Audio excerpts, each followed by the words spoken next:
Hi everyone, it's going to be a relatively short video today as once again we have no new long positions and short positions.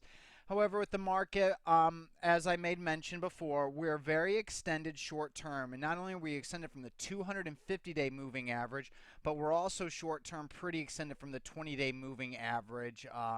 It's a pretty big gap. We're not used to seeing gaps this big, and when we do, we normally pull back. And with today's quote quote churning day, so far it's a churning day on the Nasdaq, I would be wary for a continuation of a pullback. However, Apple had a nice bounce today. So if Apple's weighing on the Nasdaq and the Nasdaq 100, you would think that actually Apple's going to, help provide some even more upside potential to the Nasdaq. But overall, churning day on the Nasdaq 100, churning on the Nasdaq, and that's its second churn day in 6 sessions. Back here, we had a churning day. It was quite clear churning day because we were higher intraday, then closed lower, and the same things happened. Still, if we continue to creep up higher, those churn days aren't that big of a deal, and churn days aren't that big of a deal unless they're followed by distribution days. So I would wait to see if that materializes. However, I'm in the camp right now with as strong as this uptrend is starting to become. Any pullback, just like you saw in February and April, should find support around the 50-day moving average. If we don't, then we probably have a correction finally upon us. But right now, there's no need to pontificate on what will or what will not happen. Right now, prices are still trending up. It's a minor blip in the overall indexes. You can see the Russell 2000. I mean, hell, it was down, and it wasn't even below yesterday's open of 983.53. Or wait, it was? Golly, barely. No. 986, 985, 983. Yep, nope. Okay, so see, so it's barely even a down day.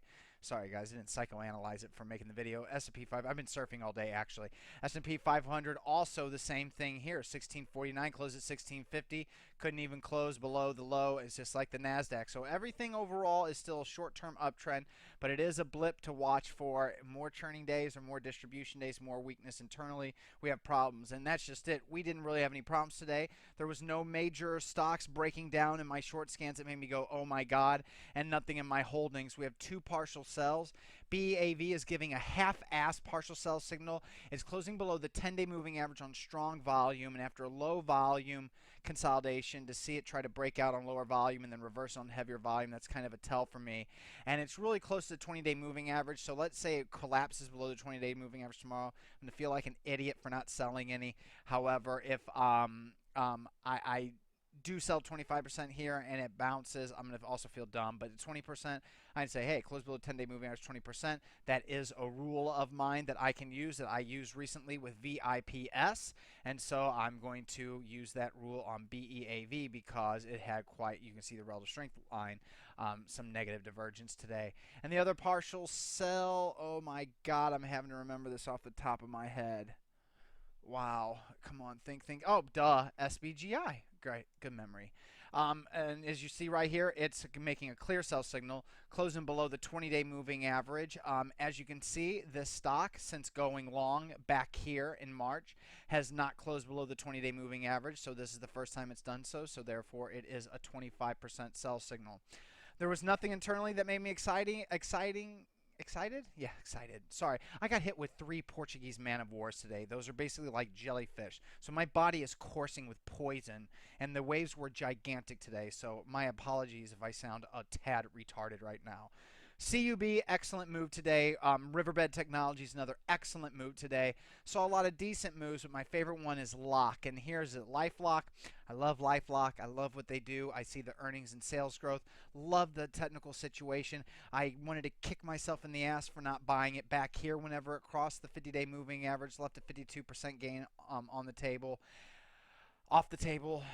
What, on the table? Jesus Christ, I've gone retarded after everything today. I mean, I surfed like 5 hours, so my apologies once again. Anyway, but it's lock. Retaking the 50-day moving average on strong volume, another pocket pivot point buy signal, multiple accumulation days with, as you can see on the bottom of the screen, extremely strong balance of power. That's a price volume relationship calculated by Don Ward, and that's in the product telechart. But overall, that is just some beautiful tight price consolidation in April, some excellent accumulation, some more tight price consolidation. And then sadly, I'm not going to take this long signal because there's two problems. The market was weak today, which means that we could easily, trend down. There's actually now three reasons. The other one is because the intraday high of 1018 was not closed above. But let's say it wouldn't have closed above 1018, then I just would have needed it to have closed at least at 1009 or preferably 1010. If it would have closed at 1010, I am definitely starting a position in lock. But the weaker close, along with the current state of the trend short term, makes me want to hope, and hope is a crappy word, that lock can consolidate a few more days. Maybe then the market moves up and lock can close near the high of the day on strong volume and hopefully keep this max green bop. Then I'll evaluate if I want to get long lock, which more than likely I will. I should be getting long here.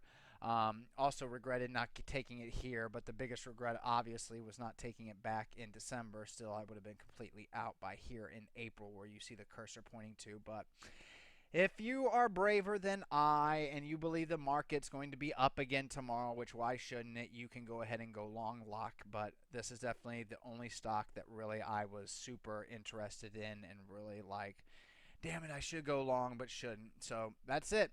Have a great Friday, everyone, and a great upcoming weekend if I don't see you until Monday. Aloha.